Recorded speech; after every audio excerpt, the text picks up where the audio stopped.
Hello student, welcome back. চলে এসেছি নতুন একটা ভিডিও নিয়ে। আগের দিন আমরা জেনেছি অংশীদারি কারবার সম্পর্কে। সেই অংশীদারি কারবারের যে সমস্ত জিনিসগুলো আমাদের জানা দরকার এবং সেই জিনিসগুলো দিয়ে যে সমস্ত অঙ্কগুলো সমাধান হবে সেই সমস্ত অঙ্কগুলোই আজকে আমরা করব। এই অংশীদারি কারবারের আর একটা ছোট্ট পোর্শন বাকি আছে, সেখানে আমরা একটু আলাদা রকম কিছু অঙ্ক করব, তবে সেটা অন্য ভিডিওতে। আমি চাইছি যে আজকে আমরা আগের দিনের ভিডিওটাতে যা শিখেছি সেই সমস্ত জিনিসগুলো এই ভিডিওতে শিখব। তাহলে চলো আজকে ভিডিওটা। চলে এসেছি 202 পাতার কোষে দেখি 14তে।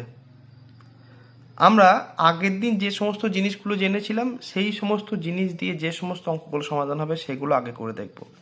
দেখো এখানে 1 নাম্বার যে অঙ্কটা, সেখানে কি লিখেছে, আমি ও আমার বন্ধু মালা দুজনে যথাক্রমে 15,000 ও 25,000 টাকা মূলধন দিয়ে একটি ব্যবসা শুরু করলাম। 1 বছর পর 16,800 টাকা লাভ হলো। হিসাব করে দেখি কে কত টাকা লভ্যাংশ পাবো। তাহলে আগের দিন ভিডিওতে আমরা আলোচনা করেছিলাম, যদি কোনো ব্যবসায় কোনো শর্ত দেওয়া না থাকে যে লাভ কীভাবে ভাগ করা হবে। দেখো এখানে বলা আছে লাভ হয়েছে 16,800 টাকা, কিন্তু এখানে কোনো শর্ত দেওয়া নেই যেটা কিভাবে লাভটাকে ভাগ করব। তাই আমরা আগে থেকেই ধরে নেব যে তারা মূলধনটা যে অনুপাতে দিয়েছে তারা লাভটাকেও সেই অনুপাতেই তারা ভাগ করে নেবে।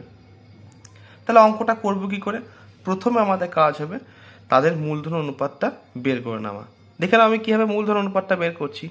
দেখো আমি লিখেছি আমার ও মালার মূলধনের অনুপাত। কী করে করব? আমি কত টাকা ব্যবসায় দিয়েছি? আমি দিয়েছি 15,000 টাকা, আর মালা ব্যবসায় দিয়েছে 25,000 টাকা। এটা অনুপাত। তাহলে আমার ও মালার মূলধন অনুপাত আমি পেয়ে গেছি। এরপর সে আগের অঙ্কর মতোই আমার কাজ, আমার মূলধনের আনুপাতিক ভাগার কত বের করব, মালার মূলধনের আনুপাতিক ভাগার কত বের করব। দেখো কীভাবে বের করছি।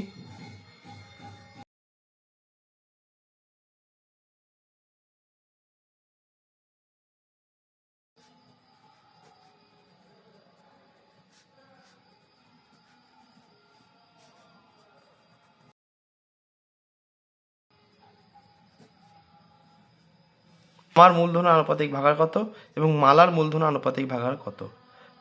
এবার দেখো অঙ্কটায় বলা আছে যে 1 বছরে 16,800 টাকা লাভ হয়েছে। তাহলে আমি লিখে ফেলছি কত টাকা লাভ হয়েছে।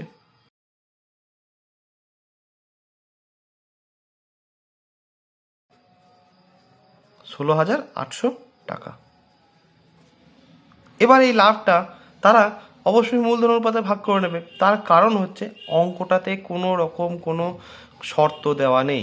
আমি বারবার একই কথাই বলছি, যদি শর্ত দেওয়া না থাকে যে তারা লাভটাকে কোনো একটা আলাদা অনুপাতে ভাগ করবে বা তারা সমানভাবে ভাগ করবে, এরকম যদি কোনো কিছু বলা না থাকে তাহলে প্রত্যেকটা অঙ্কে আমরা লাভটাকে মূলধন অনুপাতেই ভাগ করে নেব। তাহলে লাভ হয়ে গেছে 16,800 টাকা। এখান থেকে আমি পাবো 3/8 অংশ এবং মালা পাবে 5/8 অংশ। তাহলে চলো আমি লিখে নিচ্ছি কীভাবে অঙ্কটা হচ্ছে। দেখো আমি লিখেছি আমার প্রাপ্ত লভ্যাংশ সমান মোট লাভ গণিত আমার আনুপাতিক ভাগা যেটা 3/8। এবার কাটাকুটি করেছি এখান থেকে। দেখো এবার বেরিয়েছে 2100 গণিত 3, তার মানে হচ্ছে 6,300 টাকা। তাহলে এটা আমি 1 বছর শেষে কত লাভ পাবো সেটা পেয়ে গেলাম। একইভাবে আমি বের করব যে মালা 1 বছর শেষে কত লাভ করেছে বা কত লাভ পাবে। মালার প্রাপ্ত লভ্যাংশ সমান 16,800 গণিত মালার আনুপাতিক ভাগার। তাহলে দেখো অঙ্কটা আমি কীভাবে সমাধান করেছি। প্রথমে আমি আমার ও মালার দুজনের মূলধন অনুপাতটা বের করেছি। এখান থেকে আমার মূলধন আনুপাতিক ভাগার বের করেছি, মালার মূলধন আনুপাতিক ভাগার বের করেছি। বছর শেষে লাভ হয়েছে 16,800 টাকা এবং সেখান থেকে লাভকে আনুপাতিক ভাগার দিয়ে গুণ করে আমার প্রাপ্ত লভ্যাংশ পেয়েছি। মালার ক্ষেত্রে আমি লাভটাকে মালার আনুপাতিক ভাগাটা দিয়ে গুণ করে মালার কত টাকা লাভ পাবে সেটাও পেয়ে গেছি। অঙ্কটা দেখে নাও, যদি কোনো সমস্যা থাকে অবশ্যই আমাকে কমেন্টে জানাবে। ঠিক আছে, আমি এই রকমই ধরনের যে অঙ্কগুলো আছে সেগুলো আজকে আলোচনা করব। দেখো এবার আমরা সমাধান করব কোষে দেখি 14-র 2 নম্বরের অঙ্কটা। অঙ্কটা একটু পড়ে দেখি কি আছে। এখানে প্রিয়ম, সুপ্রিয়া ও বুলু যথাক্রমে 15,000 টাকা, 10,000 টাকা ও 25,000 টাকা দিয়ে একটা ছোট মুদিখানার দোকান খুলল। কিন্তু বছরান্তে দেখা গেল যে তারা 3,000 টাকা লোকসান করে ফেলেছে। তাহলে এই লোকসানটা কে কত দেবে? দেখো, আমি আগের দিন বলেছি, যদি ভিডিওটা ভালো করে দেখে থাকো তাহলে অবশ্যই জানবে যে ব্যবসাতে লাভ বা লোকসান দুটোই হতে পারে। যদি লাভ হয় তাহলে সেই লাভটা তারা নিজেদের মধ্যে ভাগ করে নেবে, কিন্তু যদি লোকসান হয় তাহলে কিন্তু সেই লোকসানটাও নিজেদের মধ্যে ভাগ করে নেওয়া হবে, মানে সেই লোকসানটা নিজেদের মধ্যে ভাগ করে সেই লোকসানটা মিটিয়ে দিতে হবে। তাই কোনো কোনো অঙ্কে লাভও থাকতে পারে, কোনো কোনো অঙ্কে লোকসানও থাকতে পারে। কিন্তু এই অঙ্কটা তো দেখো, যেখানে বছরান্তে যে 3,000 টাকা লোকসান হয়েছে সেই লোকসানটা কীভাবে ভাগ করব তার জন্য কোনো কিছু শর্ত দেয়নি। তাই আমরা ধরেই নেব যে তারা মূলধনের অনুপাতেই লোকসানটাকে নিজেদের মধ্যে ভাগ করে নিয়েছে। তাহলে চলো অঙ্কটা শুরু করি। প্রথমে বের করব প্রিয়ম, সুপ্রিয়া ও বুলুর মূলধনের অনুপাত ও তারপরে বের করব তাদের প্রত্যেক জনের আলাদা আলাদা করে আনুপাতিক ভাগহারটা। দেখো, আমি লিখেছি প্রিয়ম, সুপ্রিয়া ও বুলুর মূলধনের অনুপাত। তাহলে প্রথমে প্রিয়মের কত টাকা মূলধন সেটা লিখেছি ইস্টু সুপ্রিয়া, তারপরে বুলুর। তাহলে এখান থেকে পাচ্ছি 15:10:25। এখান থেকে পাচ্ছি 3:2:5। প্রিয়ম, সুপ্রিয়া ও বুলুর মূলধন অনুপাত পেয়ে গেছি 3:2:5। এরপরে বের করব যে প্রিয়মের মূলধনের আনুপাতিক ভাগার কত, সুপ্রিয়ার মূলধনের আনুপাতিক ভাগার কত ও বুলুর মূলধনের আনুপাতিক ভাগার কত। চলো, মূলধনের আনুপাতিক ভাগার 3/3 + 2 + 5 মানে হচ্ছে 3/10। একইভাবে আমি বের করব সুপ্রিয়ার।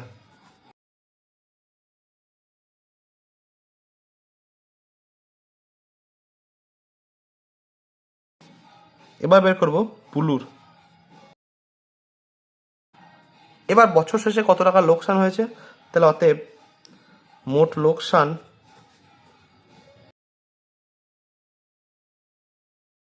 তাহলে এই লোকসানটা প্রিয়ম দেবে তার মূলধন আনুপাতিক ভাগ হারে। তাহলে অতএব প্রিয়ম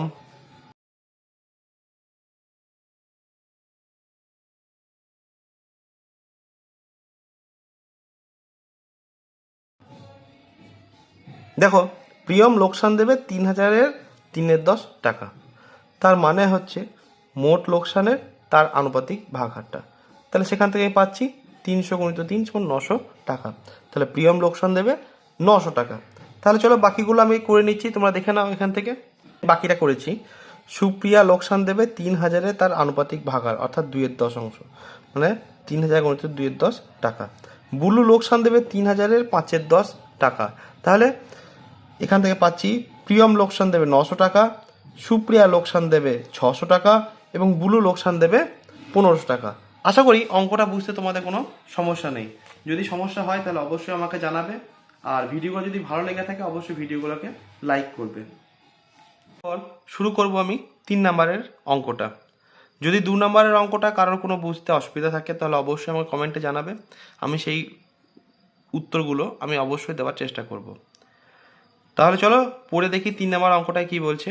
শোভা ও মাসুদ দুজন মিলে 2,50,000 টাকার একটি গাড়ি কিনে 2,62,500 টাকায় বিক্রি করলেন। তারা একটা গাড়ি 2,50,000 টাকায় কিনেছে এবং 2,62,500 টাকায় সেই গাড়িটা বিক্রি করেছে। গাড়িটি কেনার সময় শোভা মাসুদের 1.1 গুণ টাকা দিয়েছে। তাহলে কে কত টাকা লভ্যাংশ পাবেন? তা দেখো, এই গাড়িটা বিক্রি করার ফলে তাদের লাভ হয়েছে, কারণ তারা গাড়িটা যে টাকায় কিনেছে তার চেয়ে বেশি টাকায় বিক্রি করেছে।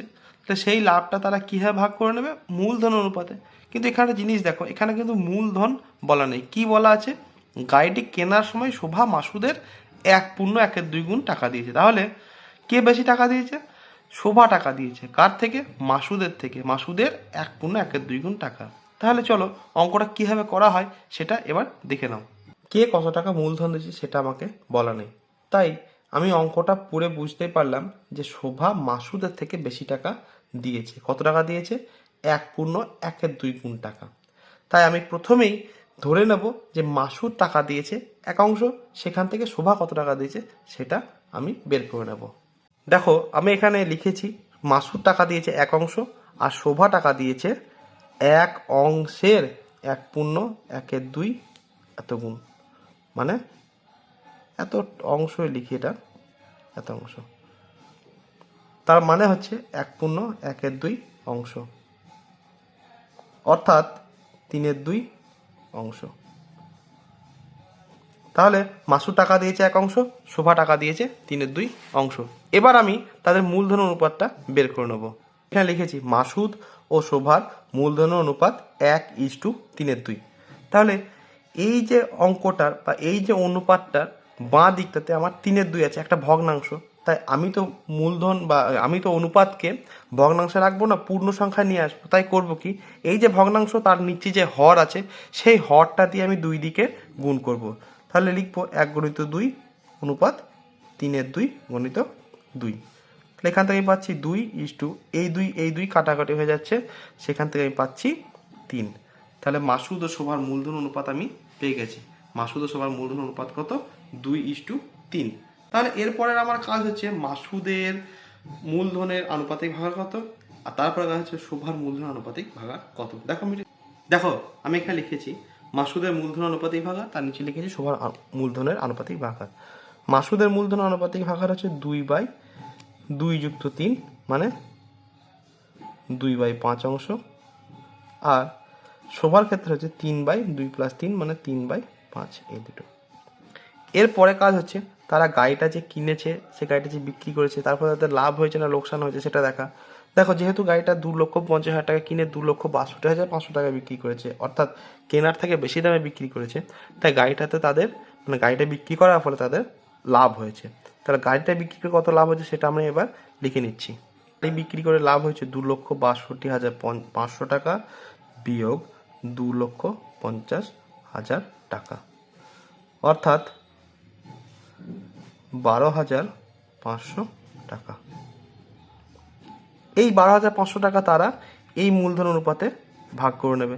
তার মানে হচ্ছে এই আনুপাতে ভাগারে প্রত্যেকে করে টাকা পাবে। তাহলে চলো এবার আমি লিখে নিচ্ছি মাসুদ কত টাকা লভ্যাংশ পাবে আর শোভা কত টাকা লভ্যাংশ পাবে। মাসুদের প্রাপ্ত লভ্যাংশ সমান 12,500 গণিত মাসুদের মূলধন আনুপাতিক ভাগার 2/5 এত টাকা।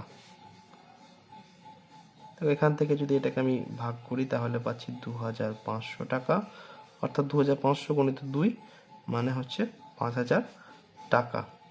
আর একইভাবে শোভার প্রাপ্ত লভ্যাংশ 12,500 গণিত 3/5 এত টাকা। 3/5টা পেলাম শোভার মূলধন আনুপাতিক ভাগার থেকে, এই 3/5 থেকে। এবার শোভার প্রাপ্ত লভ্যাংশ কত হচ্ছে, তাহলে এইটা যদি আমি 5 দিয়ে ভাগ করি 12,500কে পাবো 2,500, তাকে যদি 3 দিয়ে গুণ করি পাবো 7,500 টাকা। তাহলে আমি অঙ্কটায় পেয়ে গেছি মাসুদ সেই গাড়িটা বিক্রি করে কত টাকা পাবে, শোভা সেই গাড়িটা বিক্রি করে কত টাকা পাবে। দেখে নাও অঙ্কটা শুধু এই জায়গাটুকু একটু আলাদা, তার কারণ এই প্রত্যেকটা অঙ্কে আমাকে মূলধন দেওয়া ছিল, কিন্তু এই অঙ্কটায় মূলধন দেওয়া নাই, বলা আছে যে মূলধনটা কার কত গুণ। আমার তো মূলধন দরকার নেই, আমার দরকার মূলধনের অনুপাতটা। যদি আমাকে কোনো অঙ্কে সরাসরি মূলধন অনুপাত দেওয়া থাকে তাহলে আমি সেইভাবে অঙ্কগুলো সমাধান করব, তাতেও আমার কোনো সমস্যা হবে না। যদি অঙ্কটায় বুঝতে কোনো অসুবিধা হয়ে থাকে অবশ্যই আমি কমেন্টে জানাবে। আর যদি চ্যানেলটা ভালো লেগে থাকে, ভিডিও যদি বোঝানো ভালো লাগে, তাহলে অবশ্যই ভিডিওটা লাইক করবে, বন্ধুদের সাথে শেয়ার করবে, যাতে আরও বন্ধুরা ভিডিওগুলো দেখতে পারে। তাহলে অঙ্কটা আরেকবার দেখে নাও আমি কীভাবে সমাধানটা করেছি। আজ পর্যন্ত এটুকুই। পরের দিন আবার ভিডিও নিয়ে আসবো অন্য কোনো সমস্যার সমাধান করার জন্য। আর এই অঙ্কটার পরে 3 নম্বর অঙ্কটার পরে তোমরা বইয়ে 4 নম্বর একটা অঙ্ক দেখতে পাবে। দেখবে 3 জন বন্ধু টাকা দিয়ে ব্যবসা করছে, সেই ব্যবসায় লোকসান হয়েছে। এই অঙ্কটা আমি মনে হয় তোমরা যে 2-এর যে অঙ্কটা করে দিলাম সেই অঙ্কটার মতোই অঙ্ক। এবার লোকসান বলা আছে বলে বলছি 2-এর মতো, কিন্তু অঙ্কগুলো 1, 2, 3, 4 এই অঙ্কগুলো হুবহু একই রকম অঙ্ক। আশা করি সেই অঙ্কটা তোমরা বাড়িতে করতে পারবে। যদি না পারো অবশ্যই আমার কমেন্টে জানাবে, আমি পরবর্তী কোনো একটা ভিডিওতে সেটা সমাধান করে দেবো। আজ পর্যন্ত এটুকুই। দেখা হবে তাহলে পরের একটা ভিডিওতে।